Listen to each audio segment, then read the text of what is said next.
A'udzu billahi minasyaitonir rajim. Bismillahirrahmanirrahim. Alhamdulillahi rabbil alamin wassalatu wassalamu ala asyrafil anbiya'i wal mursalin sayyidina Muhammad wa ala alihi wa sahbihi ajma'in. Amma ba'd. Assalamualaikum warahmatullahi wabarakatuh. Ang lahat ng papuri at pasasalamat ay nararapat lamang sa tunay at nag-iisang dakilang tagapaglikha, walang iba kundi ang Allah subhanahu wa ta'ala. Purihin at pasalamatan natin ang Allah subhanahu wa ta'ala sa lahat-lahat ng kanyang mga biyayang ipinagkaloob sa atin, maging ito man ay ating nakikita o hindi. At isa sa pinakamalaking biyaya ng Allah subhanahu wa ta'ala sa kanyang alipin ay ang gabayan siya sa pananampalatayang Islam, na kung kaya ito ang pinakamalaking gantimpala ng Allah subhanahu wa ta'ala, ang gabayan tayo sa pananampalatayang Islam. Mga kapatid, sa pananampalatayang Islam, inshallah sa mga oras na ito ay nais kong magbahagi ng mensahe sa lahat ng mga kapatirang Muslim.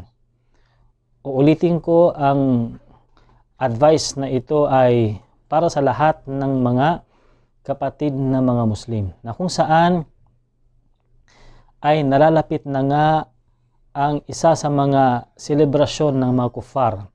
Ito ay ang tinatawag na bagong taon. Sa Islam, napakalinaw na sinabi ng Allah subhanahu wa ta'ala sa Quran, Al-yawma akmaltu lakum dinakum wa atmamtu alaykum ni'mati wa raditu lakumul Islam madina. Sa araw na ito ay ginawa kong ganap o kinumpleto ko ang inyong pananampalataya. Iginawad ko ang aking mga biyaya at itinakda ang Islam or pinili ang Islam bilang inyong pananampalataya, bilang inyong panuntunan ng buhay. So ibig sabihin, ang Islam ay kumpleto na kung saan hindi na natin ito pwedeng dagdagan at hindi natin itong pwedeng bawasan. Ngunit sa panahon natin ngayon, may mga ilan tayo o ilan sa mga kapatid natin na mga Muslim ay nakikiisang ayon sa selebrasyon ng mga kuffar. Sa nakaraang Christmas celebration, may mga kapatid pa rin tayo, ilan sa mga kapatid natin sa Islam, na kung saan sila ay nakipag-celebrate sa mga kuffar. At ito nga, sa darating na bagong taon ay mayroon na namang selebrasyon, na kung saan selebrasyon na punong-puno ng pagtatambal sa Allah subhanahu wa ta'ala. Punong-puno ng shirk. Dahil dito sa araw na ito ay napakaraming mga pamahiin o paniniwala na kung saan ito ay taliwas sa pananampalatayang Islam.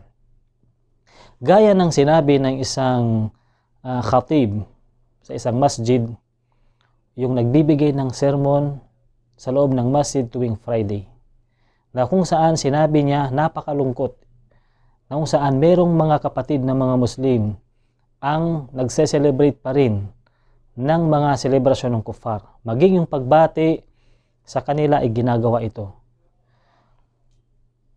Na alam nila na mayroong nag-iisang Diyos at tunay na Diyos na nakapaglikha, walang iba kundi ang Allah subhanahu wa ta'ala, na kung saan siya ay nag-iisa lamang, siya ay walang pangangailangan, hindi natutulog, hindi kumakain, hindi umiinom, hindi nagpapahinga, at higit sa lahat hindi namamatay. At siya rin ay hindi nanganganak at kailanman hindi ipinanganak. At siya rin ay walang katulad, walang kapareho, walang kamukha, walang kawangis. Ngunit siya ay nakikisang-ayon pa rin sa selebrasyon ng mga kuffar. Ibig sabihin, noong nakaraang Christmas, kung siya ay nag-celebrate ng ganitong uri ng celebration, ay ibig sabihin siya ay naniniwala o nakikisang-ayon na si Jesus nga isinilang sa araw na yaon, o di naman kaya ay si Jesus ay anak ng Allah. So kapag siya ay naniwala or nag-celebrate ng selebrasyon na yon, walang duda na siya ay nakisang-ayon sa celebration ng mga kuffar. At siya ay nakagawa ng isa sa mga napakalaking kasalanan sa Islam. Dahil ito ay punong-puno ng pagtatambal kay Allah subhanahu wa ta'ala.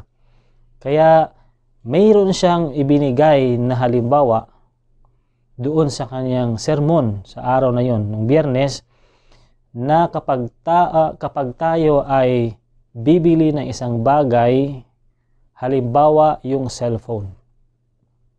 Of course, kapag tayo bumili ng cellphone, ang una-unang titingnan natin sa cellphone na yan na bibilhin natin ay ang quality or kagandahan ng cellphone na yan. Dahil bakit?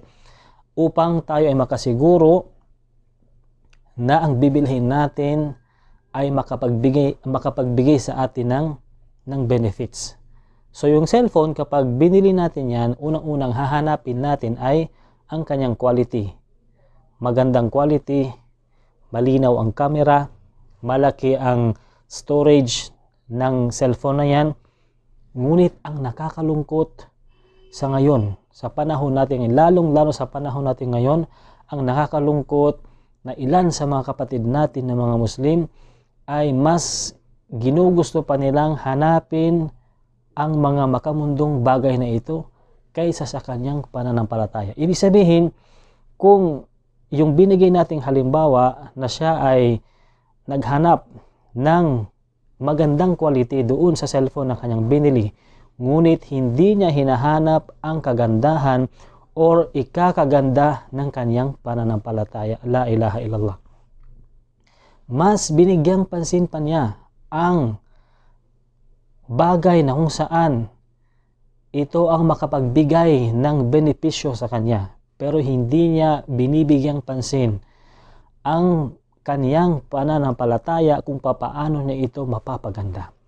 So kagaya ng sinabi niya, na kung saan bumili ng cellphone o di kaya ng sasakyan, na kung saan hinahanap niya ang magandang kalidad ng bagay na yon.